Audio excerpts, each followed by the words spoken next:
चलिए क्वेश्चन करते हैं। ये क्वेश्चन है आपके लिए।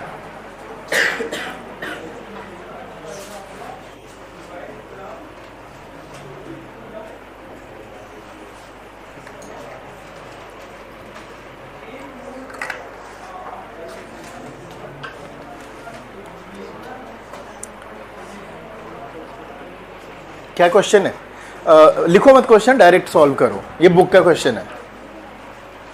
क्या दिया हुआ है? एक बल्ब है जो रेट किया हुआ, बल्ब के ऊपर लिखा रहता है ना, उसका पावर लिखा हुआ है, पावर रेटिंग 100 वॉट, और क्या लिखा हुआ है 220 वोल्ट पे सप्लाई। तो ये जो हमारे घर में, हाँ बात तो हमारी कट गई बीच में, जो हम जो 220 वोल्ट बोलते हैं, हमारे घर में 220 वोल्ट की करंट आती है, वोल्टेज आती है। ये कौन सा वाला वोल्टेज है? ये वही वर्चुअल वाला है, आरएमएस वाला। बट एक्चुअल में हमारे घर में क्या हो रहा होगा? ऐसे ऐसे पूरा वेरी कर रहा है। बट पावर कैलकुलेट करने के लिए जाओगे तो सिंपली क्या करोगे आप? वोल्टेज जो 220 वोल्ट है V²/R करके पावर कैलकुलेट कर लोगे आप, राइट? तो ऐसे ही ये जो बल्ब लिखा हुआ है 220 वोल्ट, इसका मतलब ये नहीं है कि सिर्फ 220 वोल्ट पे चलेगा। इसका मतलब है ये एसी वाला जो है ना, 0 से लेके 200 से ज्यादा पर वो काम करता होगा, फिर उससे नीचे जाता होगा, ठीक है? वेरिएबल वाला होगा। सिर्फ ये रेटिंग दिया हुआ है। चलिए अब हम लोग इसको सॉल्व करते हैं जरा सा। क्या है? एक बल्ब है जिसकी रेटिंग दी हुई है, पावर कितना 100 वॉट और 220 वोल्ट उसका, उस पे सप्लाई पे काम करेगा ये। Find the resistance of the bulb. पहला तो बहुत आसान है, ना? आपको सॉल्यूशन करना है। क्या क्या गिवन है भाई? गिवन है पावर दिया हुआ है, पावर रेटिंग कितना है 100 वॉट, और वोल्टेज दिया हुआ है कितना 220 वोल्ट। तो भाई रेजिस्टेंस निकालना। पहला फॉर्मूला तो बहुत आसान है, पावर इज इक्वल टू क्या यूज करेंगे? V²/R। 3 फॉर्मूला है ना पावर का, V इंटू आई, V²/R और I² इंटू R। कहां से फॉर्मूला से यूज करते हैं? V इक्वल टू IR से। एक फॉर्मूला कोई याद रखो आप, I²R अगर आपने याद रखा है, अब आपको क्या करना है? रिप्लेस करना है। अगर R को हटाना है, V और I में रखना, तो R इज इक्वल टू कितना हो जाएगा? R is equal to V/I। तो एक I कट गया तो एक फॉर्मूला कितना हो गया? V इंटू आई। और अगर आपको I खत्म करना है, तो I खत्म करेंगे तो क्या रखेंगे? V/R रखेंगे। तो यहां पर V²/R² इंटू R। एक R कट जाएगा तो ये कितना हो जाएगा? V²/R। तो ये 3 फॉर्मूला है पावर के, एक ये और एक ये। कौन सा लगेगा हमारे? रेजिस्टेंस निकालना है, तो रेजिस्टेंस वाला एक फॉर्मूला ये है, रेजिस्टेंस वाला दूसरा फॉर्मूला ये है। बट साथ में क्या दिया हुआ है? वोल्टेज। तो ये वाला फॉर्मूला लगेगा, P is equal to V²/R। So R will be equal to कितना? V²/P। V कितना है? 220 का स्क्वायर बाई कितना 100, कितना हो जाएगा भाई? 220 बाई 100। ये 0 कट गया, ये 0 कट गया, 22 का स्क्वायर कितना होता है? 484। तो 484 ओम का रेजिस्टेंस है इस बल्ब के अंदर लगा हुआ। आता है? यहां तक तो कर सकते हो। ये बहुत बेसिक सा 10th में पढ़ा होगा आपने ये सब फॉर्मूला। अब अगला है जो अभी आपने पढ़ा है, peak voltage of the source. Peak voltage किसको कहते हैं? Maximum voltage. किस चीज से डिनोट करते थे पीक वोल्टेज को? E0 से। याद है ना सबको? E0, E is equal to E0 sin ωt होता था। तो E0 क्या है? आपका पीक वोल्टेज है। लेकिन आपके पास कौन सा वोल्टेज दिया हुआ है? E एवरेज दिया हुआ है ना। V एवरेज कहिए, ये V जो है ये किसना के बराबर है? E एवरेज, मतलब RMS। तभी अभी हमने पढ़ा है, क्या पढ़ा है? E average is equal to E0/√2, या फिर कहिए 0.707 इंटू E0। तो बताइए E0 कितना आ जाएगा? ये हो जाएगा E average divide by 0.707। E average कितना है? 220.707। बताइए कितना आ रहा है? 300 समथिंग आएगा। ये कैलकुलेशन एक एक करके अच्छे से करो सबको ही, बस मैथ है।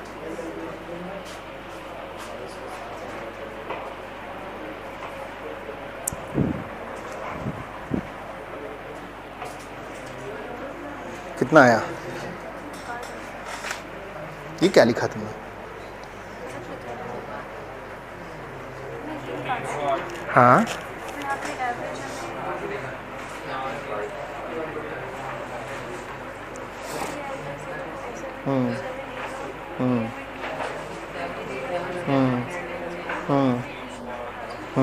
कैलकुलेट करो। अच्छा ई नॉट लिखा था वो, ठीक है, तो करो उसको कैलकुलेशन। सिंपली फॉर्मूला में पुट करके निकालना है। कितना? 700 ले लो, तो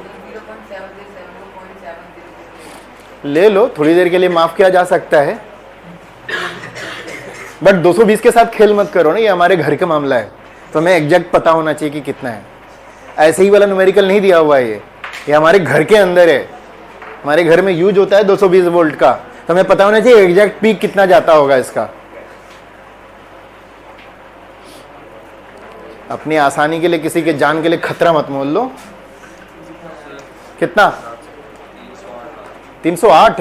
तुमने भी कुछ कर दिया उसके साथ। हाँ तो बहुत है। मैंने अभी क्या बोला भाई, यहां पर एग्जैक्ट निकालो। 311 आएगा। जैसे भी चाहो वैसे निकाल लो, क्या दिक्कत है। हाँ वही तो करें। 1/√2 का वैल्यू ही इतना होता है।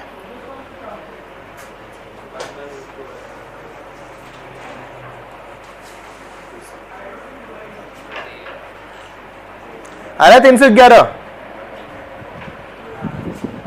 इसका मतलब हमारे घर में जो करंट आता है उसका जो वोल्टेज होगा वो ऐसे ऐसे ऊपर नीचे कर रहा होगा, प्लस कितना तक, प्लस 311 और माइनस 311 के बीच में ये झूल रहा है। ठीक है, हमारे घर में जो ईएमएफ आ रहा है, हमारे घर में जो वोल्टेज आ रहा है वो प्लस 311 से लेकर के माइनस 311 के बीच में वेरी कर रहा है, जिसको हम क्या कहते हैं कि 220 वोल्ट है, बट एक्चुअल में वो कोई 220 वोल्ट वहां पर नहीं है, वो वर्चुअल है, जिस आपके कैलकुलेशन को आसान करने के लिए है। तो हमारे इक्विपमेंट में वैसे बनता है, अगर वोल्ट मीटर लगाओगे तो वोल्ट मीटर भी दिखाएगा 220 221 ऐसे करके हो रहा होता है, तो वो भी एवरेज कैलकुलेट करके दे रहा होता है, बट एक्चुअल में वहां पर भी क्या हो रहा होगा, वेरी कर रहा होगा। तो this is the average. RMS use करना तो ज्यादा सही रहेगा, आप लोग आगे ट्राई करना कि आरएमएस यूज करो एवरेज के बदले, या फिर वर्चुअल यूज करो, नहीं तो फिर आरएमएस भूल जाओगे क्या होता है। रूट मीन स्क्वायर होता है वो। चलो हो गया। एक पार्ट और है ना इसमें, कुछ करंट भी तो निकालना है, आरएमएस करंट निकालना है। आरएमएस करंट कैसे निकालोगे ये तो मैं नहीं बता रहा, करो। और क्या क्या कौन सा आई आरएमएस की आई क्या निकाल लिया? अरे वहां वो तो रेटिंग है, वो तो रेटिंग है। अच्छा एक और कंफ्यूजन यहां हो सकता है, ये पावर दिया हुआ है, वोल्टेज दिया हुआ है, तो आपको करंट निकालने का, ठीक है, so don't use that one, वो रेटिंग है। रेटिंग का मतलब उस पर क्या है लिखा हुआ, ठीक है, पावर लिखा हुआ है, वोल्टेज लिखा हुआ है, लेकिन साथ में आपको जो बल्ब मिल रहा है, एक्चुअल में बल्ब में क्या आ रहा है आपके साथ जो फिक्स है, उसके अंदर क्या है, फिलामेंट, और फिलामेंट का अपना एक रेजिस्टेंस होता है, तो सिर्फ आपको एक रेजिस्टेंस मिल रहा है, और ये पावर वोल्टेज के हेल्प से आप क्या निकालोगे, सिर्फ रेजिस्टेंस, नॉट करंट। ये वाला जो है वी आई, वी दिया हुआ है तो वो एवरेज करंट, करंट और वोल्टेज डिपेंड करता है उस वक्त जो आपको सप्लाई मिल रहा है वो कैसे मिल रहा है, ठीक है। तो ये वाला गड़बड़ मत करना आप लोग। ये जो रेटिंग लिखा हुआ है ना, रेटिंग, रेटिंग का मतलब उस इक्विपमेंट और अप्लायंसेस का रेटिंग, ठीक है, तो उसके साथ जो आ रहा है वही फिक्स होगा। तो आता क्या है उसके अंदर जो लगा हुआ है, सप्लाई तो आप प्रोवाइड करोगे, वोल्टेज आप सप्लाई थोड़ा बहुत भी चेंज होगा तो करंट भी क्या होगा उसके हिसाब से चेंज होगा, आर फिक्स रहता है। तो कैसे निकालोगे आप, अगर आपके पास ई एवरेज पता है तो आई एवरेज भी तो निकाल सकते हो। क्या फॉर्मूला होता है, E is equal to I R. अगर ई आर एम एस तो क्या हो जाएगा, ये I R M S into R, V is equal to I R होता है ना, तो E R M S is equal to I R M S into R किसी भी सप्लाई का। तो ये पता है आपको आई आर एम एस निकालना है, तो आई आर एम एस कितना ERMS बाय R। ERMS अभी निकाला कितना, अच्छा ERMS तो दिया हुआ है ना, कितना है 220 वोल्ट, और R यूज कीजिए कितना 484। मे भी प्रोबेबली आपका वैसे आ रहा है, सेम शायद वैसे ही आ जाएगा करंट, लेकिन फिर भी वो यूज आपको नहीं करना है। वो वेरिएबल कभी कभी वेरी भी कर सकता है। यही वाला तरीका अपनाना है। हाँ कौन सा वाला, अरे वाह क्या लिखे हुए, I not is equal to, ये तो पीक आ जाएगा ना, निकालना आरएमएस है। I not is equal to E not by R, तो ये तो पीक आ गया, मैक्सिमम करंट। अच्छा फिर करा इसको, हाँ तब आ जाएगा। हाँ कितना आ रहा है, आई वी स्क्वायर कहाँ से फॉर्मूला पड़ा, वी आई आर होता है। अरे एक मिनट, ये कहाँ से कैलकुलेट किया भाई, आई नॉट स्क्वायर आ रहा है भाई, आई वी थोड़ी, ये नॉट है, तुम खुद ही लिखो, खुद नहीं पढ़ पा रहे हो। आई नॉट स्क्वायर है वो, ये तुम्हारा हो जाएगा 22 10 484, ये 22 बार कट जाता है ना, तो 10/22 देखो कितना आ रहा है, कितना आया था तुम्हारा 0 पॉइंट, हाँ उतना आना चाहिए। हाँ।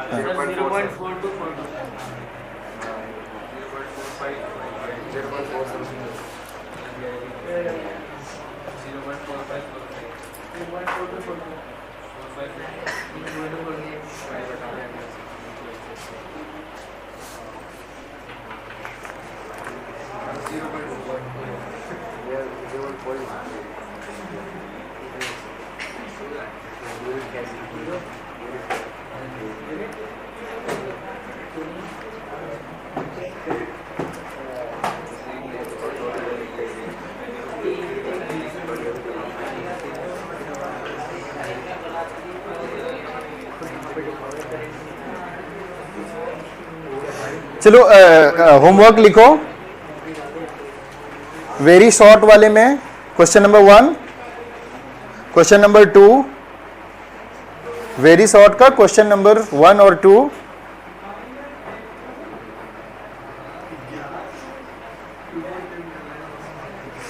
बस इतना ही आज। बाकी एनसीईआरटी का और ऐड कर लेना जो उससे रिलेटेड होगा। अब हम चलते हैं आगे की तरफ, अगला पार्ट है हमारा, अब हम बनाएंगे फेजर डायग्राम। ठीक है, ये नया चीज है आपके लिए, इन तीनों के लिए बनाने वाले हैं, रजिस्टर के लिए भी, कैपेसिटर के लिए भी और इंडक्टर के लिए भी। तो हमने रजिस्टर का पढ़ तो लिया है, आगे इसका फेजर डायग्राम भी बनाएंगे, तो कैसे बनाएंगे अभी हम आप देखेंगे। ठीक है, ये वेक्टर का पार्ट होता है जिसमें हम ये दिखाते हैं कि करंट और वोल्टेज एक दूसरे के साथ साथ चल रहे हैं, या आगे पीछे चल रहे, या पीछे आगे चल रहे। ठीक है, क्या चल रहे हैं उसको हम एक वेक्टोरियल डायग्राम के हिसाब से दिखाएंगे, या कहें विक्टोरियल रिप्रेजेंटेशन, या फिर vector representation of current end voltage. उसी को हम लोग क्या बोलते हैं, फेजर डायग्राम, या फिर सिंपली फेजर्स बोलते हैं, इसको फेजर डायग्राम भी बोलते हैं। क्या होता है देखते हैं, आपने ये नोट कर लिया। ठीक है, टॉपिक अब हम स्टार्ट करेंगे सिर्फ और सिर्फ रजिस्टर के लिए। कुछ चीजें हमने ऑलरेडी कर रखी हैं लास्ट क्लास में, जो हम लोगों ने ऑलरेडी कर रखी हैं कि प्योर रजिस्टर का डायग्राम कैसे बनेगा, ऐसे बनेगा, this will be your source. ठीक है, डीसी में क्या होता था, बैटरी होता था, यहाँ पे क्या आपका एसी सोर्स है, फिर इसके अक्रॉस हमने क्या लगा दिया, रजिस्टर लगा दिया। एसी का जो सोर्स है उसका जो ईएमएफ होगा ई नॉट साइन ओमेगा टी, और जब बैटरी होता था तो सिर्फ ई होता था, राइट। लेकिन यहाँ पे ये वेरिएबल है, उसके हिसाब से वेरिएबल करंट वोल्टेज जो भी मिलना मिलेगा। इसके लिए इक्वेशंस बनाते थे हम लोग, है ना, E is equal to E not sine omega T, फिर E is equal to I R करते थे, आई आर होगा तो I is equal to E by R हो जाएगा, वहां से आप इस तरह से करंट निकाल सकते। ये सब हमने ऑलरेडी कर रखा है, आप देख लो लास्ट क्लास हमने कर रखा था। तो यहाँ से हमारे पास करंट का भी आ गया। सो इसमें अल्टीमेटली अभी जो हमारा फेजर डायग्राम बनाना है, मेन मकसद क्या होता है, मकसद हमारा होता है करंट और ईएमएफ के बीच में रिलेशंस देखना हमें, वो दोनों कैसे एक दूसरे के साथ बिहेव करते हैं।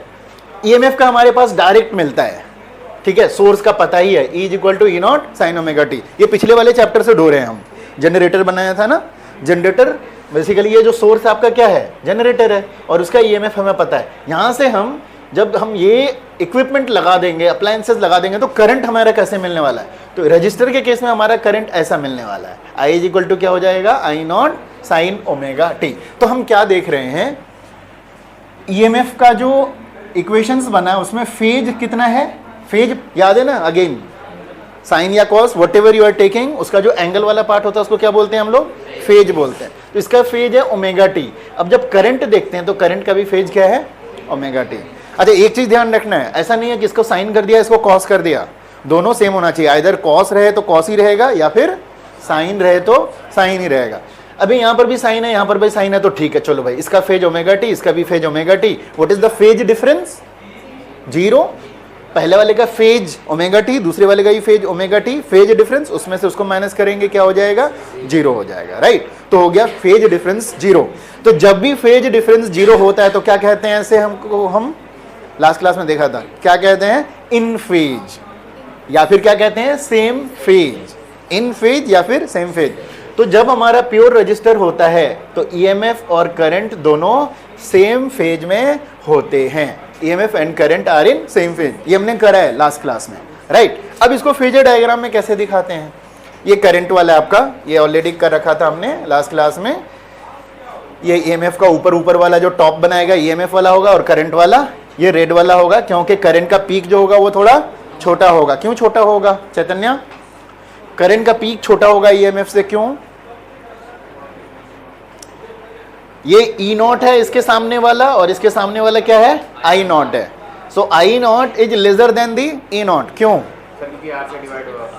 एक एक ध्यान है, ये ई नॉट है और ये है आई नॉट, इसी को हमने रिप्लेस कर दिया ना आई नॉट से, तो ये ई नॉट है और ये ई नॉट बाई आर, तो आई छोटा हो जाएगा, क्योंकि आर का वैल्यू कुछ ना कुछ एक से तो बड़ा ही होता है, एक से बड़ा वैल्यू को किसी चीज से भी डिवाइड करेंगे तो वो वैल्यू क्या हो जाएगा, छोटा हो जाएगा। इसीलिए आई का जो पीक है वो छोटा बन रहा है, लेकिन साथ साथ चेंज हो रहा है, क्योंकि फेज दोनों का क्या है, सेम है, ये एंगल सेम एंगल दोनों का बन रहा है, तो सेम एंगल पे ही चेंजेज होंगे। जहाँ पे ये जीरो तो वहाँ पे वो भी जीरो, ये जीरो तो जीरो, जहाँ पे वो माइनस जा रहा है तो वो भी माइनस जा रहा है, बट वो छोटा पीक बना रहा है और वो बड़ा पीक बना रहा है। ये हम लोगों ने करा। अब इसको हम फेजर डायग्राम में जब दिखाते हैं तो कैसे दिखाते हैं, जरा सा वो हमें देखना है। फेजर डायग्राम के लिए रिप्रेजेंटेशन कैसे करते हैं, हम इसमें लेते हैं एक्स एक्सिस और वाई एक्सिस, ठीक है, एक्स एक्सिस लेंगे और वाई एक्सिस लेंगे। अब सबसे पहले हम दिखाएंगे, अच्छा एक्स एक्सिस वो एक्सिस लेते हैं जहां से हम सारे एंगल को मेजरमेंट कर रहे हैं। कोई भी फेज रहेगा ना, थीटा, हम कहां से मेजरमेंट करते हैं, एक्स से इतना बना रहा है, कोई भी चीज इतना बना रहा है, हमारे पास जो थीटा इसको हम लोग ऐसे ले सकते हैं, ई नॉट साइन थीटा, ठीक है। और जनरली जब ये थीटा को एक्स एक्सिस और वाई एक्सिस पे दिखाएंगे किसी भी वेक्टर के लिए, ये कोई वेक्टर है, आमतौर पर आप लोग मैकेनिक्स में पढ़ रहे होंगे कि कोई भी फोर्स है वो एक्स एक्सिस से कितना बना रहा है, थीटा बना रहा है, ठीक है। या फिर अगर हम लोग ऐसे लेते हैं फर्स्ट क्वाड्रेंट सेकंड क्वाड्रेंट में मूवमेंट के लिए, तो स्टार्ट कहाँ से करते हैं, यहाँ से स्टार्ट करते हैं ना हमेशा, ये जीरो होता है, जैसे गया तो ये थीटा, थीटा यहाँ से यहाँ तक कितना हो गया, 90 हो गया, फिर यहाँ कितना होता है 180 हो जाता है, फिर 270 हो जाता है, 360 कहिए, वापस से कहिए जीरो, या फिर अगला साइकिल स्टार्ट होता है। तो सारा का सारा एंगल हम लोग जनरली किससे बनाते हैं, एक्स एक्सिस से बनाते हैं जनरली, बट जरूरी नहीं है। अगर किसी ने कहीं और से वाई से लेना स्टार्ट किया तो आप गलत नहीं कह सकते, लेकिन आमतौर पे कहते हैं कि ऐसे नहीं लेते, है ना, एक तरीका होता है ना, वही चीज। तो जनरली हम लोग एंगल किससे लेते हैं, एक्स एक्सिस से, एक हॉरिजॉन्टल लाइन से। तो हमने एक हॉरिजॉन्टल लाइन बनाया, एक्स एक्सिस दिया, और एक वर्टिकल वाई एक्सिस ऐसे वाला, ये वर्टिकल हो गया और ये हो गया एक्स एक्सिस। अब हम ये देखेंगे कि अगर हम ई का जब बनाएंगे, ठीक है, ई का बनाएंगे, ई का मैक्सिमम वैल्यू ई नॉट जाता है, और हॉरिजॉन्टल के साथ कितना एंगल बना रहा है, थीटा बना रहा है। तो ई नॉट लिया हमने, और ई नॉट हॉरिजॉन्टल के साथ बना रहा है थीटा, और थीटा किसके बराबर है, ओमेगा टी के बराबर है। थीटा इज इक्वल टू कितना है, ओमेगा टी। अब आप जैसे जैसे टाइम बढ़ाते जाओगे आपका थीटा चेंज होते जाएगा।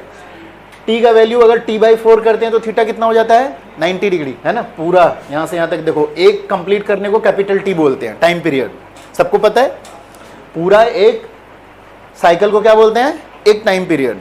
तो यहाँ से यहाँ तक जाएगा तो t/4, तो स्मॉल टी के जगह पर अगर t/4 पुट करोगे, इसको कैलकुलेट करोगे, ओमेगा कितना होता है पता है ना आपको, 2 फ्रीक्वेंसी होता था इंटू टी, या फिर कहिए 2 फ्रीक्वेंसी होता है कैपिटल टी, 1/T होता है इंटू स्मॉल टी। अब अगर t का वैल्यू t/4 यहाँ पे पुट करोगे, ये कट जाएगा, आपको मिल जाएगा π/2, ऑटोमेटिकली 90 डिग्री मिल जाएगा थीटा। t का वैल्यू t हाफ डालोगे तो थीटा कितना बनता है, पाई बनता है, ठीक है, ऑटोमेटिक ये दोनों एक दूसरे के साथ चलते रहते हैं। ओके, अब ई नॉट हमारा कितना एंगल बना रहा है, थीटा एंगल बना रहा है, जो कि ओमेगा टी के बराबर है, तो इसको हमने ऐसे ही दिखा दिया। पहले ई नॉट का बात करें, ई नॉट भी कितना बना रहा था, ओमेगा टी बना रहा था। अब बाद में आई नॉट का देखें तो आई नॉट वाला भी कितना एंगल बना रहा है, सेम थीटा बना रहा है, लेकिन आई नॉट का साइज ई नॉट से क्या होगा, थोड़ा छोटा होगा, पता है ना हमारा, this is the size of the E not, this is the size of the I not. I not E not से थोड़ा छोटा है, क्यों छोटा है, क्योंकि आई नॉट इज इक्वल टू कितना होता है, ई नॉट बाई आर होता है, तो ये थोड़ा सा छोटा बना, और दोनों ही एक्स एक्सिस के साथ कितना एंगल बना रहा है, ओमेगा टी बना रहा है। तो ये इसके लिए हो गया फेज डायग्राम, इतना ही इसमें काफी है, ठीक है। तो आई वॉन्ट यू के फिर टोटल चीज को रिपीट करो, वापस से लिखो। आप लास्ट क्लास में लिखा था, कोई दिक्कत नहीं, आगे आप वापस से कंटिन्यू करो फेजर डायग्राम के अंदर। पहला वाला तो सिंपली इंट्रोडक्टरी था, अभी आप एज ए फेजर डायग्राम के अंदर प्योर रजिस्टर वाला ये सारा लिख करके आप बनाओ। ये अगर नहीं भी करोगे तो चलेगा, क्योंकि ये हम लोगों ने कई बार करा है, ये फिर कर लेना। This is the phasor diagram pure resistor के लिए। फिर इसी तरह से हम चलेंगे कैपेसिटर के लिए करेंगे। रिलेशंस वापस से लिख लो आप।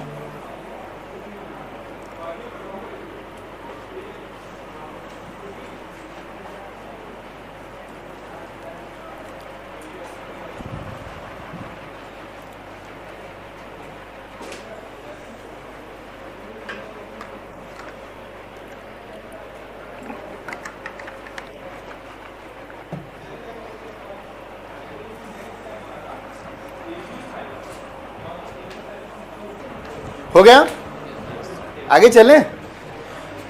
तो रजिस्टर में करंट कौन सा वाला, ऑल्टरनेटिंग वाला, और उसका ईएमएफ दोनों साथ साथ चलता है।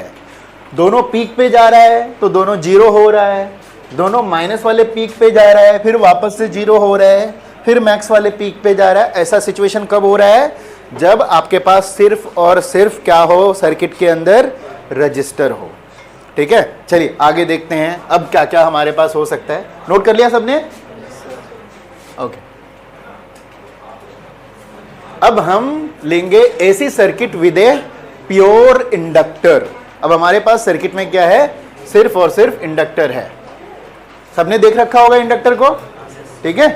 किसके जैसा होता है, ये सोलेनॉइड जैसा होता है। चलिए लिखिए, डायग्राम बनाइए और हेडिंग डालिए AC circuit with a pure inductor. अच्छा, प्योर इंडक्टर का मतलब ये नहीं कि इंडक्टर को धो धा के साफ सुथरा करके प्योर रखा है।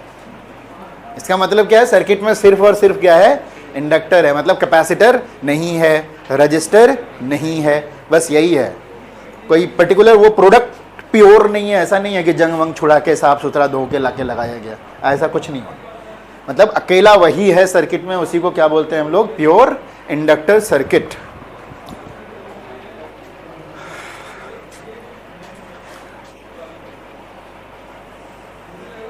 ठीक है। जो सोर्स है हमारा ईएमएफ तो ऐसा ही रहता है, E = E0 sin omega T. हमने बनाया है जनरेटर से, राइट, ये हो गया E0 sin ओमेगा टी। अब हमारा रजिस्टर हट करके हमने क्या लगा दिया, यहां पर इंडक्टर लगा दिया। तो व्हाटएवर करंट यहां से फ्लो होगा तो ऑटोमेटिकली आप वैसे ही लिखोगे ना, V = IR जो करते थे।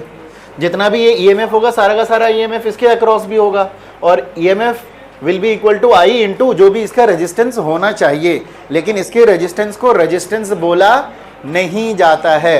रेजिस्टेंस का जो है कॉपीराइट उसने सिर्फ रजिस्टर ने ले रखा है, ठीक है। रेजिस्टेंस का कॉपीराइट किसने ले रखा है, रजिस्टर। तो इसके रेजिस्टेंस जैसा जो बिहेव होगा, मतलब जब करंट आएगी तो उसको क्या करने वाला है, ये अपोज करने वाला है। रेजिस्टेंस वही होता है लेकिन वो रजिस्टर के लिए होता है। इसके जो वो वाली कैपेसिटी होती है लाइट को क्या करने के लिए, अपोज करने के लिए, या फिर दोनों चीज होता है इंडक्टर में, याद होगा, अपोज भी होता है या फिर क्या करता है, बढ़ाता भी है, मतलब हेल्प भी करता है। इसको बोलते हैं रिएक्टेंस। क्या बोलते हैं इसको? रेजिस्टेंस नहीं बोलते, क्या बोलते हैं? रिएक्टेंस। लेकिन इंडक्टर की वजह से होता है तो बोलते हैं इंडक्टिव रिएक्टेंस, क्योंकि वो रिएक्ट कर रहा है। यहां पर ये सिर्फ रेजिस्ट नहीं करता है, कभी रेजिस्ट करता है और कभी हेल्प करता है। हमने पढ़ा है ना कैसे कैसे ये करता था, मतलब अगर बढ़ रहा होता तो उसको कम करेगा, कम हो रहा है तो क्या करेगा, बढ़ेगा। तो कभी हेल्प करता है और कभी अपोज करता है। तो इसको, और रजिस्टर हमेशा रेजिस्ट करता है, तो इसलिए उसका तो हो गया रेजिस्टेंस, इसको बोलते हैं रिएक्टेंस। ये रिएक्ट करता है। कैसा रिएक्ट करता है? कुछ भी हो सकता है ये, इसीलिए इसको क्या दिया गया है, रिएक्टेंस नाम दिया गया है। और इंडक्टर की वजह से होता है, इसीलिए इसको बोलते हैं इंडक्टिव रिएक्टेंस। ठीक है, आगे अगर हम लोग उसको जब करेंगे तो यूज होगा। So this is our EMF. ठीक है, जो सोर्स का ईएमएफ है वो E not sine omega t के बराबर है। अच्छा, अब हमने इंडक्टर में अगर कोई भी करंट देते हैं तो जो उसमें ईएमएफ बनता है वो हमने रिलेशन देखा था L into D I by D t. You can check your notes, last वाले चैप्टर में कराया था। देखिए EMF is equal to L into D I by D t था, क्वेश्चंस भी करा था हमने, न्यूमेरिकल भी करा था, delta i by delta t करके। तो इसमें जो भी ईएमएफ होता है उसका एक रिलेशन होता है L into D I by D T, right. तो ये वाला के हेल्प से हम लोग इक्वेशंस बनाएंगे। क्या बनाएंगे इक्वेशंस? ईएमएफ जो होता है वो कितना होता है, L into D I by D T के बराबर होता है। चलो नोट कर लो इतना सा, और ईएमएफ इतने के बराबर है। चलो यहां तक नोट करो, फिर हम आगे चलेंगे। नहीं मिला? मिल गया? तो ईएमएफ का डायरेक्ट रिलेशन हो जाएगा हमारा, whatever EMF you will give, इसके अंदर जो होगा that will be equal to L into D I by D t. I is the current, और वेरिएबल करंट होता है इंडक्टर में, हमें पता है, बिकॉज एसी है ना सोर्स। तो दोनों उसके इक्वल होगा, E will be equal to L into D I by D T. E का वैल्यू हम ऊपर से उतार लेंगे, ये हो जाएगा E naught sine omega t is equal to L into D I by D T.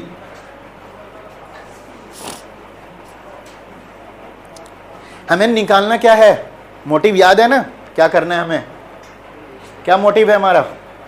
Relation तो दिखा दिया, क्या फेज डायग्राम के लिए हमें क्या क्या चाहिए? ईएमएफ चाहिए और करंट चाहिए। ईएमएफ पहले से पता है, तो नेक्स्ट क्या निकालना है हमें, करंट। तो हमारा मेन मोटिव है ये सब रिलेशन निकालने का, कि इसके हेल्प से हम करंट निकाल सकें। ठीक है, तो यहां पे हमारा हो गया E naught sine omega t is equal to L into D I by D t. तो इस वाले रिलेशन से हमें निकालना है करंट।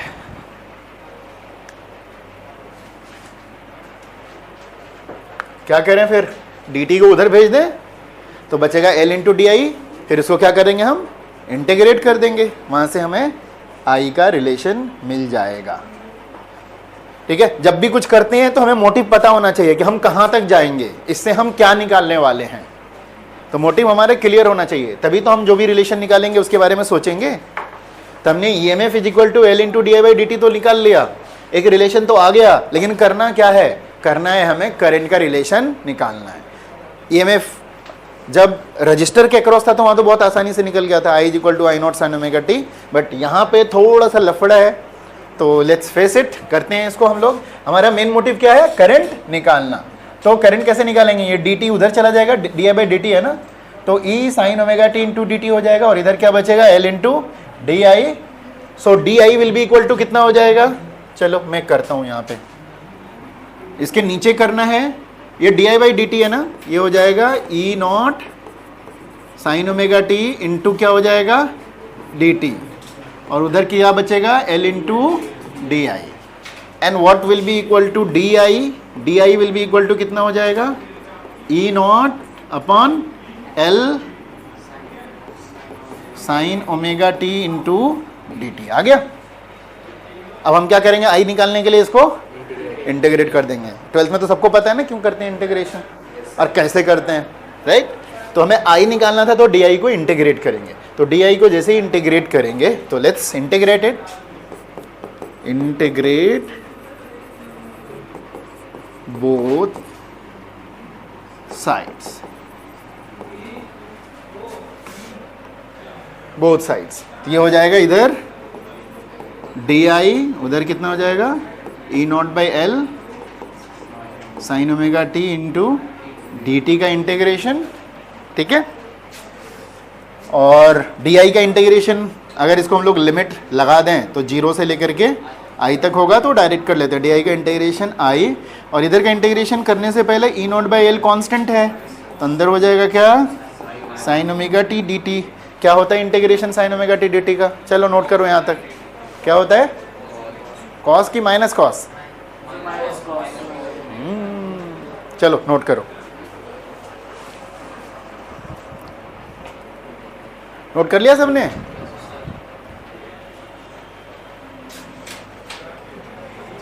तो साइन ओमेगा टी को इंटीग्रेट कर लेंगे, तो साइन ओमेगा टी का इंटीग्रेशन करके वैल्यू को डाल के कैलकुलेट करते हैं जरा सा। तो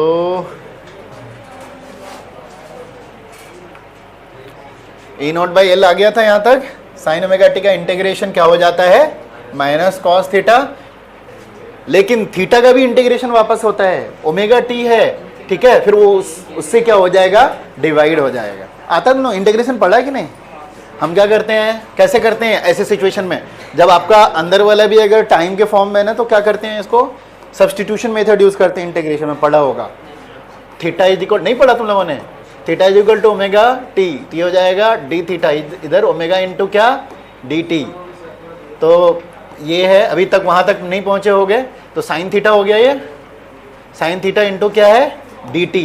डी टी के जगह पे क्या लिखेंगे बताओ, डी टी के जगह पे लिखेंगे डी थीटा बाय ओमेगा, तो ये साइन थीटा डी थीटा हो गया। जब साइन थीटा डी थीटा का इंटीग्रेशन करते हैं तो टी के साथ जो मल्टीप्लाई होता है उससे क्या हो जाता है डिवीजन मिल जाता है। तो यहाँ आपको सिर्फ साइन ओमेगा टी का कॉस ओमेगा टी हो गया, बाकी टी के साथ जो मल्टीप्लाई होता है उससे डिवाइड भी होता है, वो डिवाइड यहाँ हो गया ओमेगा एल।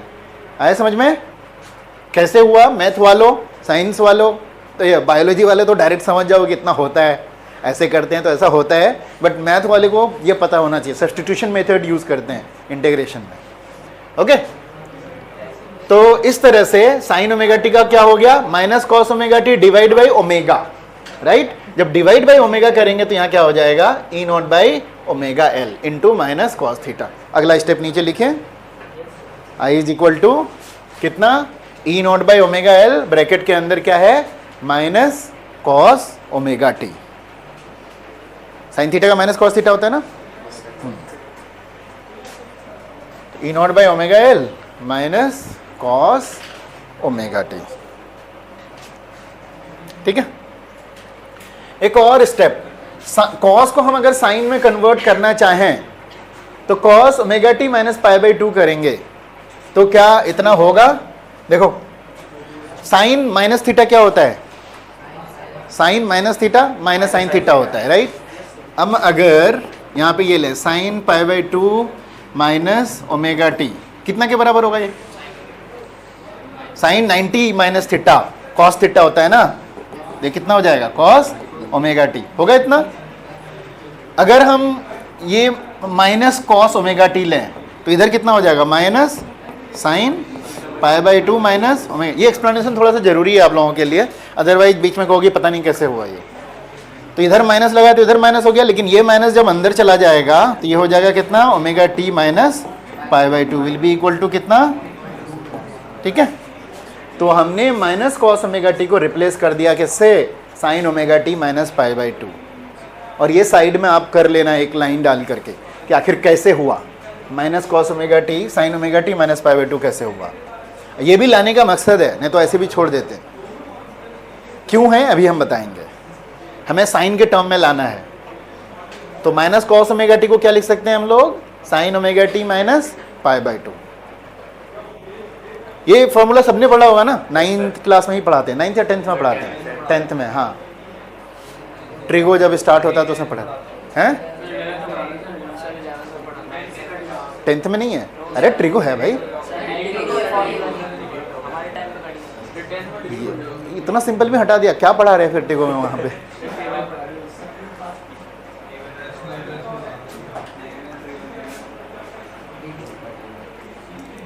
चलो हो गया। तो फाइनली आपके पास क्या आ गया, I is equal to I not sine omega t minus pi by two. अब यहाँ पे वही क्वेश्चन है, पहला मकसद था हमें करंट के टर्म में लाना, अब करंट के टर्म में भी आया था, लेकिन आपका जो फेज वाला पार्ट है किसमें था, वो कॉस में, लेकिन हमें किसके साथ कंपेयर करना है, ईएमएफ के साथ। ईएमएफ में जो आपका वेव वाला पार्ट है वो किसमें है, साइन के टर्म में। तो हमारा जो करंट आएगा जिसको हमें ईएमएफ के साथ कंपेयर करना है वो भी किसमें होना चाहिए, साइन में, ताकि उसके फेज को हम क्या कर सकें, कंपेयर कर सकें। हमने इससे पहले वाले में भी देखा था कि ई और आई दोनों साइन में होना चाहिए, तभी तो फेज डिफरेंस आप निकालोगे।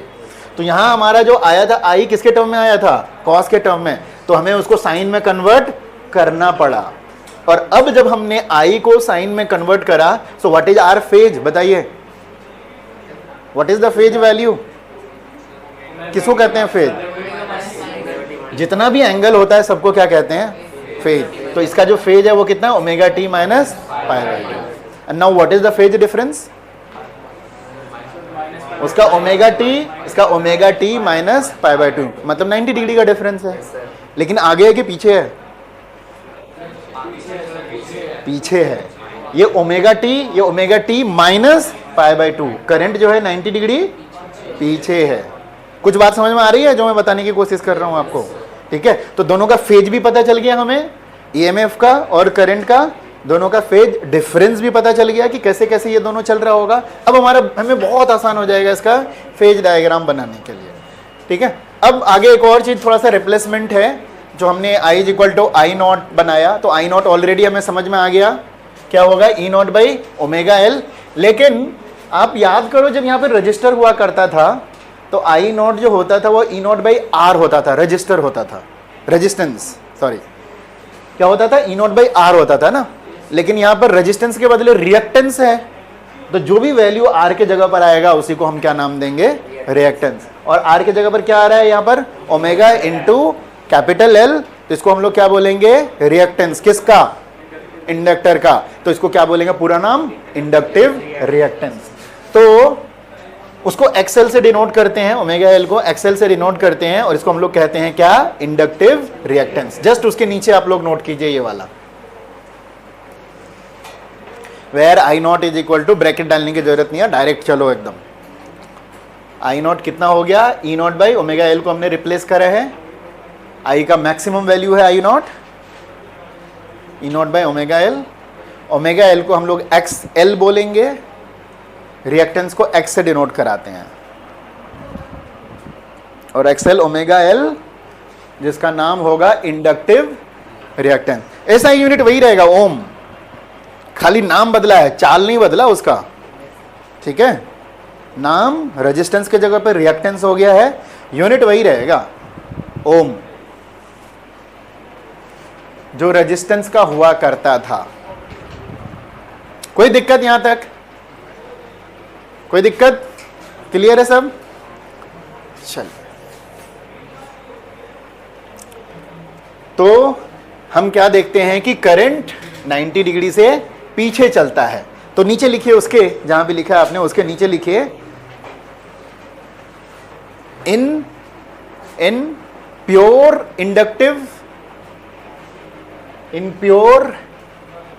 Circuit, in pure inductive circuit current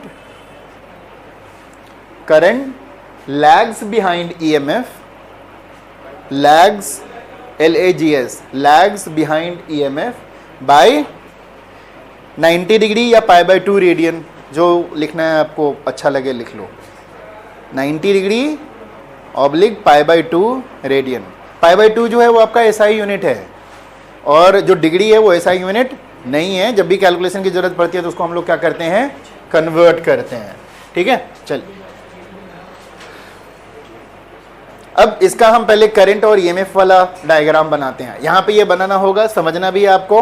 EMF का तो बहुत आसान है, एज यूजुअल, बिकॉज हमारा सोर्स चेंज नहीं हुआ है तो वैसा ही रहेगा।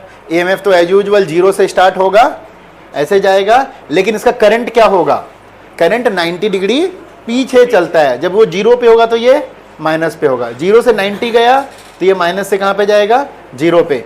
और जब ये 90 से 0 गया तो ये कहाँ जाएगा, अब ये टॉप पे जाएगा। तो ये 90 डिग्री पीछे पीछे चलेगा, तो ये बनाइए अब, उसके बाद फिर हम लोग फेजर डायग्राम बनाएंगे। तो इसका याद रखिएगा कैसे बनाना है, टेक योर टाइम लेकिन अच्छे से बनाइए। पहले ये डालिए, फिर ई नॉट का टॉप वाला लाइन डालिएगा, फिर आई नॉट का डालिएगा ऊपर और नीचे, जैसे लास्ट क्लास में मैंने बताया था। आपका लाइन वाला अगर कॉपी है तो आराम से वो लाइन के हिसाब से आप ले सकते हो। 2 या 3 लाइन का टॉप वाला ले लो, ठीक है। ई नॉट का ले रहे हो तो उसके नीचे वाला लाइन आई नॉट का ले लो, उसके हिसाब से बनाओ। तो लाइन वाला अगर पेज है तो बहुत अच्छे से बनना चाहिए आपका बेटा, ऐसे नहीं करते। पहले वो बनाइए, इसका टॉप वाला दीजिए। मैं चलो एक करता हूं तुम लोगों के सामने फिर से वापस। ये तो पहले सबको ही एंगल जरूर दे दो। π/2 है, पाई है, 3π/2 है, 2π है। इसी तरह से आप ये करते चले जाओ। और टाइम के टर्म में ये कितना रहेगा, t/4, t/2, 3t/4 t, इस तरह से चलता रहेगा। आपको क्या करना है, एक लाइन पहले ई नॉट का देना है।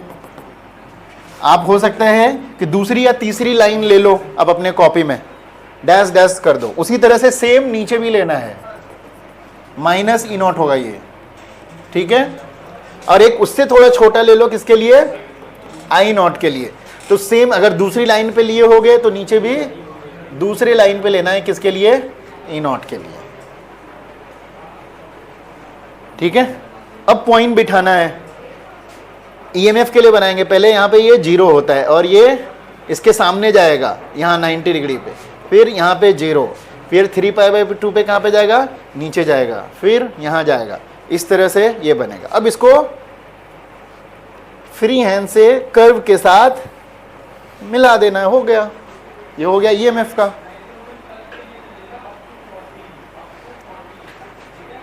अब करंट का अगर करना है तो करंट अगर ये 0 पे तो ये -90 पे है, तो ये यहाँ पे है, फिर ये, अच्छा इसका ये भी तो लेना हमें, ऐसे ऐसे करके डाल दो, ऐसे ऐसे करके डालो। ये यहाँ पे इसके सामने, ये यहाँ पे, फिर ये यहाँ पे पहले पॉइंट बना लो, फिर ये कहाँ पे, यहाँ पे। अब इसको मिलाना है, ये इसको ऐसे कर, इसको ऐसे, इधर से अंडा बनाओ, इधर से बनाओ, फिर ऐसे ही चलता रहेगा, बन गया। तो अगर सलीके से बनाओगे तो 2 मिनट के अंदर बहुत अच्छा बनेगा ग्राफ, और तभी फुल मार्क्स मिलेंगे तुम्हारा। तो हम तो मछली बना रहे हो पूरा, ठीक है। फिर भी हाँ बाबू, वो देखो लास्ट में चश्मा बना दिया, क्या कर रहे हो तुम। कुछ तो बन गया नहीं, पूरा 0 होगा। अब गुस्सा आ गया अगर टीचर ना, माइनस कर देगा इसमें। लास्ट में क्या हुआ है तुम्हारा, दोनों मिल गया एक जगह जाकर के।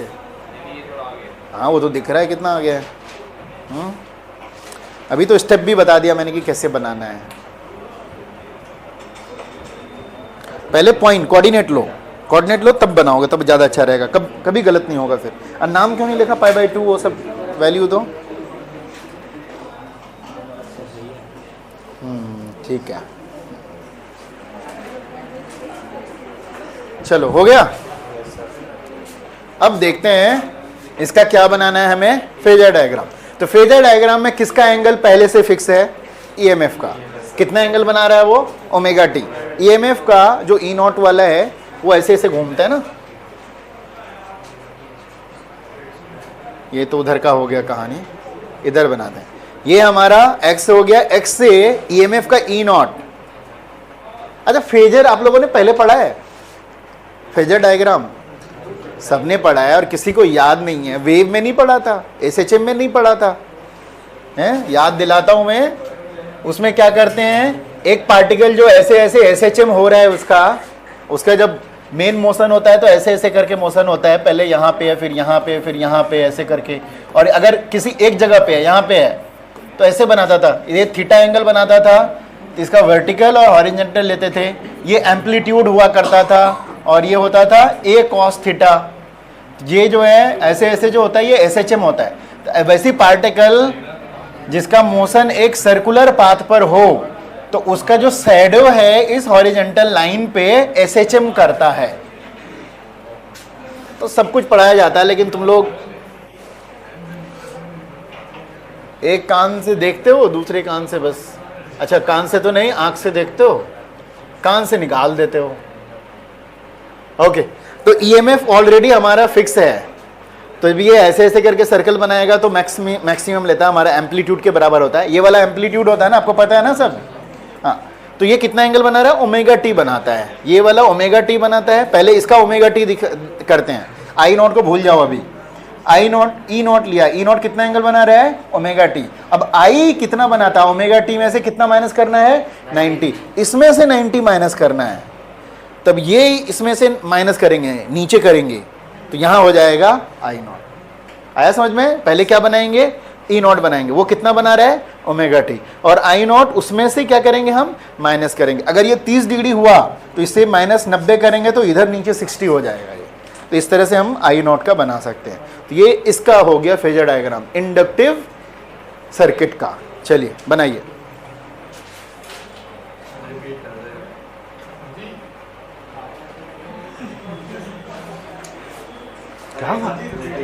हाँ, क्या करना है? रिपीट कर दो। अच्छा, रिपीट करना है।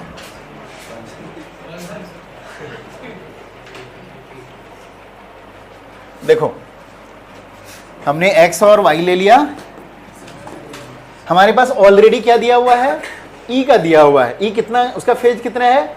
Omega T. तो ये हो गया E का, लेकिन ये एम्पलीट्यूड लेते हैं हमेशा, तो ये क्या है? E नॉट है, ठीक है, एम्पलीट्यूड। ये कितना एंगल बना रहा है ऑलरेडी x से? ओमेगा टी, ठीक है। पिछले वाले में भी करा था हमने, प्योर रजिस्टर में ई नॉट आ गया। अब आई की बात करेंगे, आई का कैसे दिखाना? तो आई का जो फेज है वो omega t minus pi by 2 है, मतलब इससे पाई बाई 2 कम है। किससे? ई से पाई बाई 2 क्या है? कम है, तो इसमें से माइनस कर देंगे। अगर ज्यादा होता तो ऐड कर देते, लेकिन ये पाई बाई 2 पीछे, तो इससे 90 डिग्री हम क्या करेंगे? पीछे की तरफ लेंगे। इससे 90 डिग्री बना करके, यहाँ से 90 डिग्री ले करके बना के हमारा क्या आ जाएगा? आई नॉट आ जाएगा, ठीक है। और ये ई नॉट के साथ कितना एंगल बना रहा है? पाई बाई 2 बना रहा है। तो समझ में आ गया? ई नॉट का भी हो गया और आई नॉट का भी आ गया फेजर डायग्राम, राइट। और हमेशा ये वाला जो लेते हैं एम्पलीट्यूड लेते हैं, अभी जो मैं बता रहा था सर्कुलर मोशन में, ये वाला जो लेते हैं वो क्या लेते हैं? एम्पलीट्यूड लेते हैं। तो एम्पलीट्यूड ये वाला पार्ट होता है ना, जिसको अभी यहाँ पर आपने आई नॉट बोला है, और यहाँ पे इसका एम्पलीट्यूड क्या है? ए नॉट है, ठीक है। तो इसका मैंने यहाँ पे जो बना करके दिखाया है, ये ओमेगा टी और आई नॉट, उससे क्या बना रहा है? 90 डिग्री। अब आया समझ में? ये हो गया प्योर रजिस्टर के लिए। आगे चलें अब? कोई दिक्कत यहां तक? बिकॉज ये सारा आपको समझना बहुत जरूरी है, क्योंकि फिर इसको हम लोग कंबाइन करके पढ़ेंगे, ठीक है। अभी हम क्या कर रहे हैं? स्पेशल हमने प्योर रजिस्टर पढ़ा, फिर प्योर इंडक्टर पढ़ रहे हैं, फिर इसके बाद प्योर कैपेसिटर पढ़ेंगे, फिर पढ़ेंगे जिसमें इन तीनों को मिलाना है हमें। तो इसीलिए एक एक चीज समझना जरूरी है, राइट। चलो, कोई क्वेश्चन नहीं है ना अभी तक? ओह,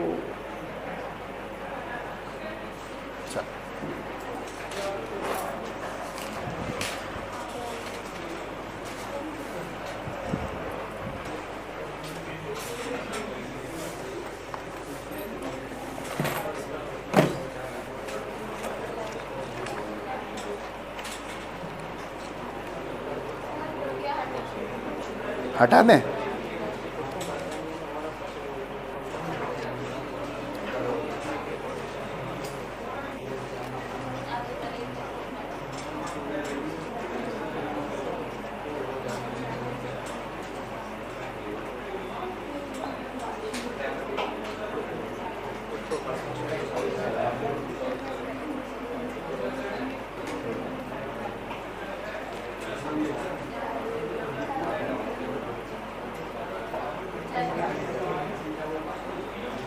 चलो एक क्वेश्चन लिखो।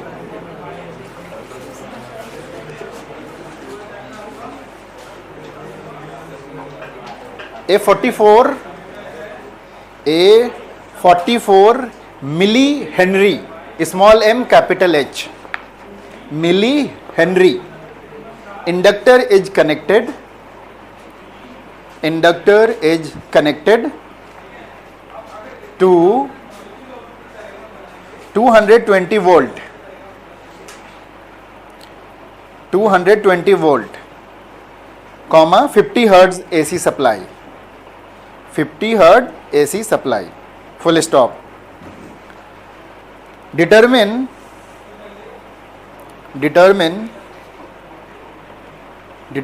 the RMS value of the current in the circuit. Determine the RMS value of the current in the circuit. RMS वाला अब तक आप रजिस्टर के साथ कर रहे थे. अब आपके पास क्या है? इंडक्टर है. कैसे करेंगे? क्या क्या दिया हुआ है? क्या क्या दिया हुआ है? L दिया हुआ है. कितना L है? कितना बताना? कितना है? मिली हेनरी था 44 मिली हेनरी. लेकिन इसको क्या करना पड़ेगा? 44 into 10 to the power -3 henry. और क्या दिया हुआ है? वोल्टेज. ये कौन सा वोल्टेज होगा? RMS. कितना है? 220 वोल्ट. फ्रीक्वेंसी तो 50 हर्ट्ज होता ही है इंडिया में. और क्या क्या है? कुछ दिया हुआ? और IRMS निकालना है. तो IRMS VRMS के साथ जो अब तक रिलेशन आपने क्या देखा था? बहुत आसान है ये. VRMS will be equal to क्या? IRMS इंटू क्या था वहां पर? रेजिस्टेंस था, है ना? रेजिस्टेंस था ना? रेजिस्टेंस कब था? जब रजिस्टर था. अब यहां पर क्या है? इंडक्टर है. तो क्या आ जाएगा रेजिस्टेंस के जगह पर? Inductive reactance. तो क्या लिखेंगे उसको? XL. आया कुछ समझ में? बात आई समझ में? जब रजिस्टर था तो RL लिखते थे. अब यहां पर क्या है? इंडक्टर है तो इंडक्टिव रिएक्टेंस लिखेंगे, जिसको हम लोग क्या बोलते थे? XL. XL कैसे निकालते हैं? यहां से आपको पता है. हो गया. तो IRMS निकालना है ना आपको. IRMS will be equal to VRMS divide by XL. VRMS already दिया हुआ है. XL आप यहां से कैलकुलेट करो. What is XL? XL is omega into capital L. What is omega?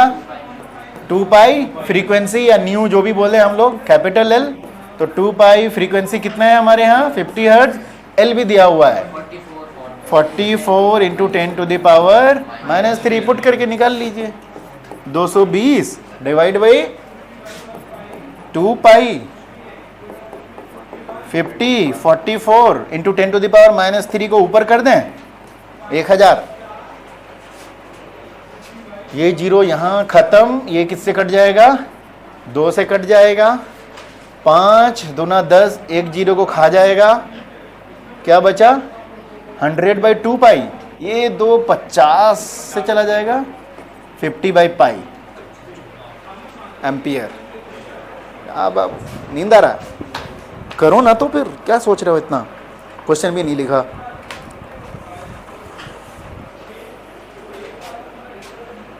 कोई दिक्कत?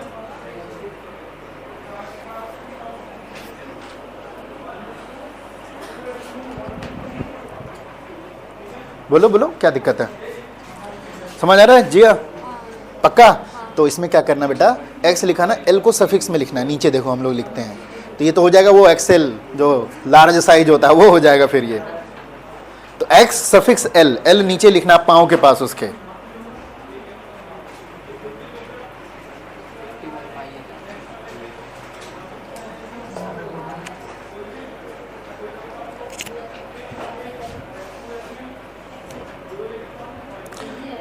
बाईस 44 का काटो ना.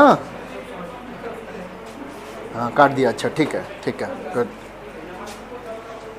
बाकी कैलकुलेशन आपके हाथ में भाई. कितना मैथमेटिक्स स्किल आपका अच्छा है. And you should work on it. और बायो वाले का जो नीट नहीं अगर होता है तो फिजिक्स की वजह से होता है. सिलेक्शन अगर नहीं हो रहा है नीट में तो फिजिक्स की वजह से होता है. अगर होता भी है तो फिजिक्स की वजह से ही होता है. तो मेन जो कल्प्रिट कहो या फिर साथ निभाने वाला जो साथी है वो फिजिक्स ही है. बिकॉज केमिस्ट्री और बायो तो सब अच्छा कर लेते हैं, फिजिक्स में बच जाता. इवन जेई वाले के साथ भी वही है. मैथ और इस पे जितना भी कर लो, लेकिन अगर फिजिक्स नहीं हुआ तो मारे गए. हमेशा रोना फिजिक्स का है. तो फिजिक्स आपका भाई अराउंड 40% टाइम चाहिए होता है, 40% आपको टाइम फिजिक्स में देना ही पड़ेगा, क्योंकि ये मैथ भी है कॉन्सेप्ट भी है, दोनों पे काम कर। चलें आगे अब। हाँ चलो अगला करते हैं हम लोग। कंप्लीटेड? आगे का भी कर सकते हो, थोड़ा सा 3.14 से डिवाइड करके कर लेना। ओके चलो, कोई दिक्कत यहाँ पे? मंजोत है क्लियर? नितिन ठीक है? चल अब हमारे पास क्या है सर्किट में? कैपेसिटर। नोट कीजिए और ये डायग्राम लीजिए। कैपेसिटर ने सबने देखा होगा, एटलीस्ट डायग्राम तो जरूर देखा होगा। It was in the second chapter of the electrostat. So Sunday को क्लास होगी आपकी, तो फिजिक्स की भी होगी, उसके बाद होगी। किसका पेपर है? केमिस्ट्री का। मैथ्स का पेपर संडे को है? तो मंडे है यार, तुम एक एक दिन यहाँ योद्धा की तरह लड़ना पड़ेगा 12th में। टाइम मैं फिक्स कर दूंगा कि पहले केमिस्ट्री होगा या पहले बायो होगा। यार सॉरी फिजिक्स। हाँ अब अच्छे से समझ में आने लग गया होगा कि हमारा क्या मकसद होगा है और क्या करने वाले हैं, कैसे करेंगे तो वो तो मैं बताऊंगा, है ना। क्या करना है हमें, क्या है? ईएमएफ हमारे पास ऑलरेडी है, हमें निकालना क्या है? करंट। तो एक रिलेशन निकालेंगे ईएमएफ और करंट के बीच में, फिर वहां से करंट निकालेंगे, फिर करंट का फेज देखेंगे, फिर देखेंगे कि ईएमएफ के साथ क्या रिलेशन है उसका, साथ साथ चल रहा है, आगे चल रहा है, पीछे चल रहा है, क्या है, बस हो गया। अच्छा इसका भी इसके भी जो रिएक्टेंस होता है, रेजिस्टेंस इसको नहीं कहते, इसको भी रिएक्टेंस कहते हैं, लेकिन कैपेसिटर का है तो इसको क्या नाम देते हैं? Capacitive reactance. ठीक है, और इसको एक्स सी के साथ डिनोट करते हैं। वो एक्स एल था ना, ये एक्स सी से डिनोट करेंगे इसको, तो पहले ही थोड़ा सा बता दिया मैंने। ठीक है चलिए, तो ईएमएफ हमारे पास ऑलरेडी है, सोर्स का ईएमएफ है। ईएमएफ चेंज आप नहीं कर सकते। चेंज क्या होता है सर्किट में? करंट होता है। वो ईएमएफ किसका है? सोर्स का, जो जनरेटर चल रहा है पीछे, ठीक है, उसका ईएमएफ है। इसको आप चेंज नहीं कर सकते। जो भी चेंज होगा वो करंट चेंज होता है बेस्ड ऑन सर्किट के अप्लायंसेस। वहां रजिस्टर है, कैपेसिटर है या फिर इंडक्टर है, उसके अकॉर्डिंग आपका करंट चेंज होता है। चलिए, तो ईएमएफ तो ऑलरेडी है, तो आपने ऑलरेडी ये वाला रिलेशन तो पढ़ा होगा कभी ना कभी, Q is equal to C E. Basically E पढ़ा था Q by C second chapter में, ठीक है। Voltage is equal to capacitor into capacitance into EMF, Q is equal to C into E, या फिर C is equal to Q by A. Capacitance जो define करते हैं ना हम लोग, what is capacitance? This is the ratio of, क्या होता है, Q बाई ई, या V लिखते थे वहां पर हम लोग क्या लिखते थे? Q अपॉन V लिखते थे। Q is equal to c v रटते थे, Q is equal to c v, तो V की जगह पर हमारा यहाँ पर E है। V तो आपका वही वोल्टेज डिफरेंस होता था ना, तो यहाँ पर आपका वोल्टेज डिफरेंस क्या है? EMF है। तो Q is equal to c, EMF का वैल्यू पुट कर दिया E naught sine omega t. हमें निकालना क्या है? करंट। तो इन्हीं रिलेशन बिटवीन कहाँ से हम ला सकते हैं करंट? बताओ जरा फटाफट, कुछ आइडिया है? करंट तो अभी फिलहाल कहीं नहीं दिख रहा। क्या है हमारे पास? Q है, तो Q और करंट के बीच में है कोई रिलेशन? व्हाट इज I और Q के बीच में क्या रिलेशन है? Charge upon time. और इंस्टेंटेनियस करंट चाहिए तो dQ बाई dt। तो हम यहाँ पर Q को रिप्लेस कर देंगे भाई, ठीक है। I is equal to dQ by dt। तो जब I इतना निकलेगा, Q हमारे पास ऑलरेडी है, तो Q को हम क्या कर देंगे? डिफ्रेंशिएट कर देंगे। तो यहाँ तक पहले नोट कीजिए।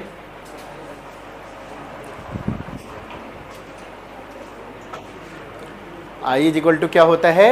dQ by dt। तो d by dt of Q का वैल्यू कितना है? C into E not sine omega T, d by dt of इतना। और इसमें जो कांस्टेंट होता है उसको हम क्या करते हैं? बाहर निकाल लेते हैं। तो इंटीग्रेट किसको करेंगे? d by dt of sine omega T. ठीक है। साइन ओमेगा टी का डिफरेंशिएशन क्या होता है?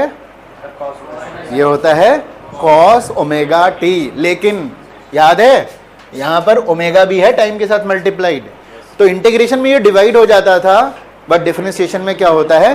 मल्टीप्लाई हो जाता है। सब्स्टिट्यूशन मेथड से इसको भी आप क्लियर कर सकते हो अच्छे से, ठीक है, बट मैं यहां पे डायरेक्ट करूंगा। अब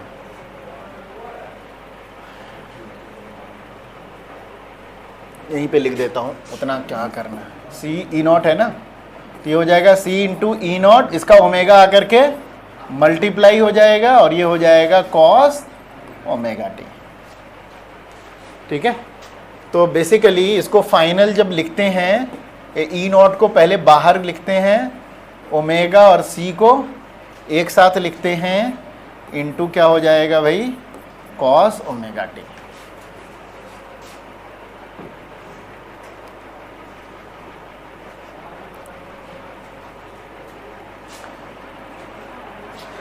क्या इसको हम ऐसे भी लिख सकते हैं क्या? E not divide by 1 by omega सी।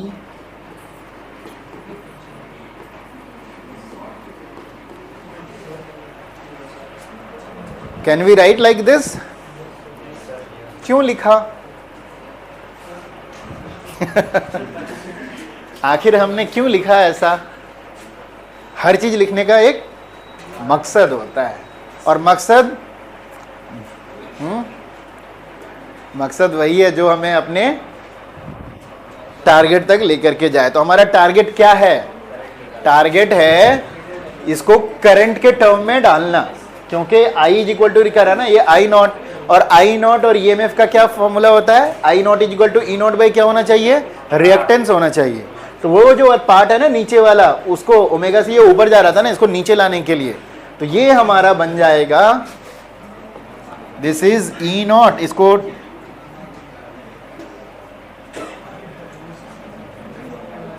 इसको हम बोल देंगे एक्स सी इंटू क्या हो जाएगा आपका? Cos omega T. तो capacitive reactance is equal to कितना? 1 बाई ओमेगा सी। डब्ल्यू मत लिख देना, ओमेगा लिखना भाई। चल बात मत कर ज्यादा, बोलो, मेरे से बताओ क्या बात है। सर ये पूछ रहा था, ये ई नॉट कहाँ से आया? ई नॉट तो आया, कहीं गया ही नहीं, वो तो शुरू से है। वो बेचारे के साथ क्यों ऐसा कर रहे हो?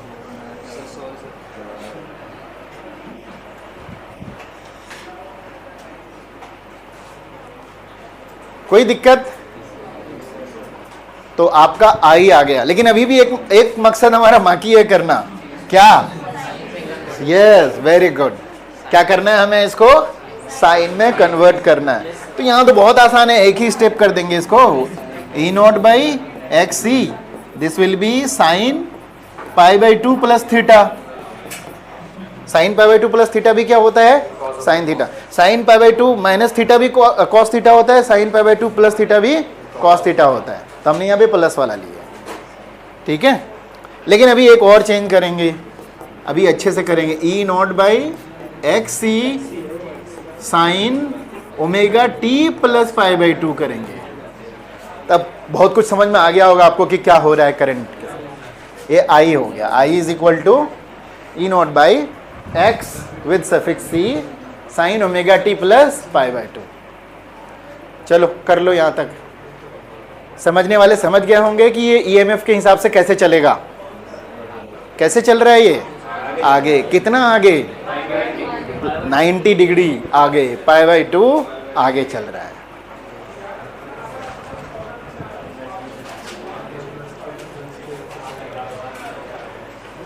कोई दिक्कत? एक्सी भी आ गया आपका, ठीक है, सबने लिख लिया यहां पर। अब आगे फेजर डायग्राम भी बना सकते हो, करंट और ईएमएफ भी बना सकते हो। बनाओ, मैं वेट कर रहा हूं।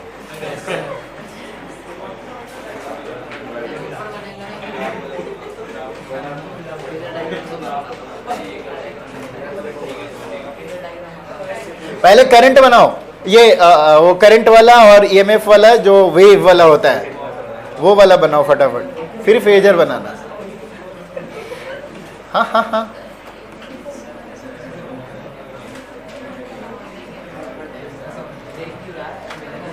फटाफट बनाओ। अच्छा वो एक बार लिख लेना, एक्सी के बारे में लिख लेना जरा, ये वाला पार्ट लिख लेना, where i not is equal to E not by 1 by omega c, ठीक है। और एक्सी को क्या बोलते हैं हम लोग, कैपेसिटिव रिएक्टेंस बोलते हैं। और यूनिट भी क्या होता है, एसआई यूनिट क्या होता है इसका, ओम होता है, ठीक है। तो ये सेंटेंस लिख लो उसके नीचे कहीं पर भी, एक्सी 1 बाई ओमेगा सी हो गया था हमारा।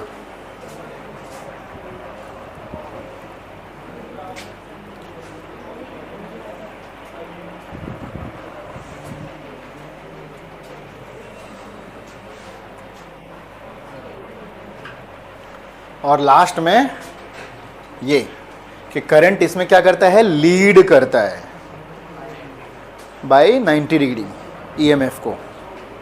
ये दो चीजें लिखिए, उसके बाद वो डायग्राम बनाना है आपको।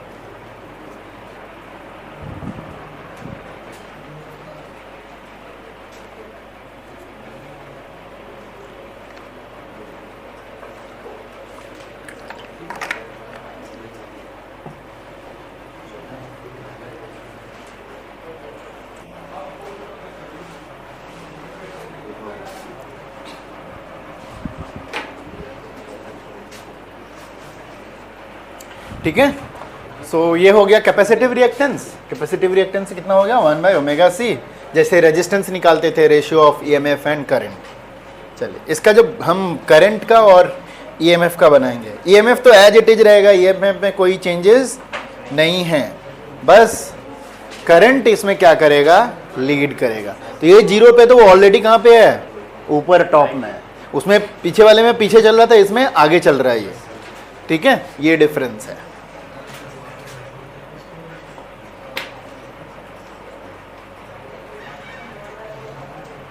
इसमें बनेगा अपना फेजर डायग्राम। चलिए यहाँ तक पहले कंप्लीट कीजिए, तब चलेंगे हम फेजर डायग्राम में। फेजर डायग्राम तो तुम लोग खुद का ही बना सकते हो।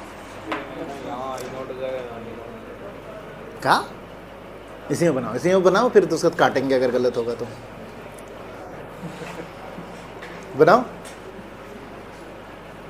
इसको लगाओ दो, लगाओ दो, लगाओ। तुमने क्या किया वैसे, तुम्हें देखें, अच्छा तुम तो नहीं बना रहे, तो तुमने साथ साथ कर दिया, तो कैसे हो गया वो? सर ये गलत कर रहा है, बिल्कुल गलत कर रहा है। 90 डिग्री आगे चल रहा है ना करंट। पहले तो ईएमएफ का बना लो, उससे 90 डिग्री आगे चलेगा।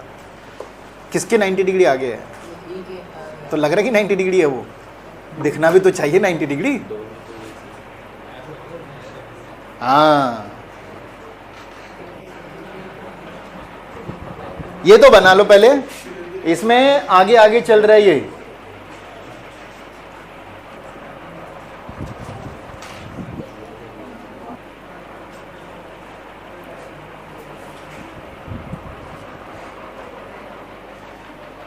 सब कोई ट्राई करो।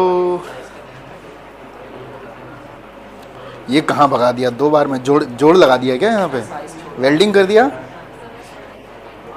ठीक है। ओमेगा टी का एंगल बनाओ, ठीक है, गुड। ओमेगा टी एंगल दिखाओ।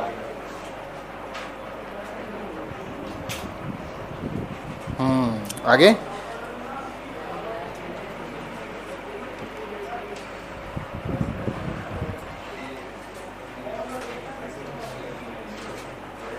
ऊपर रखो जी। हाँ, अच्छा इसको ना घर पे अच्छे से बनाना है, इसको कभी स्ट्रेट लाइन से नहीं करते, थोड़ा कर, इधर वाला इधर फुलाना है, इधर वाला इधर फुलाना है, फिर आगे ऐसे बनाना है, ऐसे टप्पर बनाते हैं ना वो, वैसे ही बनाना है। सोचो कहाँ से 90 डिग्री, पहले ये चीज़ क्लियर करो, कहाँ से 90 डिग्री, एक्स से 90 डिग्री या फिर ई से 90 डिग्री। तो ई से 90 डिग्री कहाँ जाएगा, तो जहाँ जा रहा है जाने दो, क्या फ़र्क पड़ता है। हाँ, अब इनके बीच में 90 डिग्री बनेगा। हाँ, ये इनके बीच में क्या बनेगा, अब 90 डिग्री बनेगा। मैंने बार बार बोला था साइज का ख्याल रखो। आई नॉट ई नॉट से बड़ा कैसे हो गया है? मैं जान रहा था वो गलती करोगे। हाँ, इसको लंबा कर दो।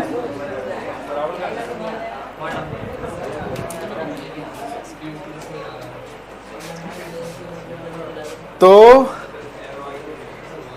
ये हमारा ई नॉट है, ई नॉट कितना एंगल बनाता है, ओमेगा टी बनाता है, और ई नॉट से 90 डिग्री आगे बना रहा है, ये इससे 90 डिग्री आगे बना रहा है। तो इस बार करंट ईएमएफ से लीड कर रहा है। ये सेंटेंस लिखा सबने, ऐड करा था? अगर चाहो तो उसको ब्लॉक कर दो ऐसे करके, ठीक है। Current leads the EMF by π/2 radians 90 degree पे।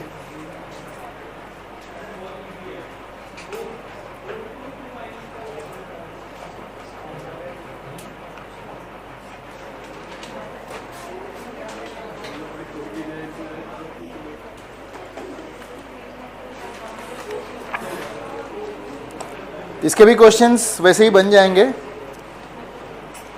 लास्ट क्लास में मैंने क्या क्या दिया था? अच्छा,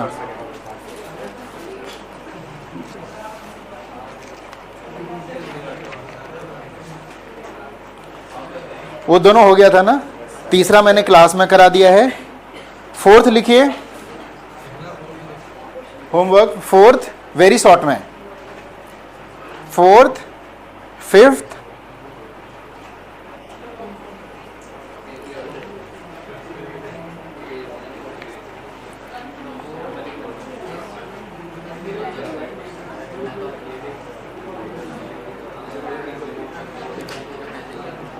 ठीक है। मैक्सिमम तो एलसीआर पे है।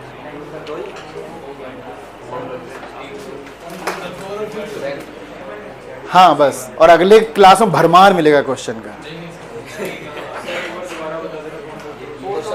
फोर्थ और फिफ्थ बस, क्योंकि अगला जब टॉपिक ये तीनों को मिला के, मोस्टली क्वेश्चंस तीनों को मिला के बनता है।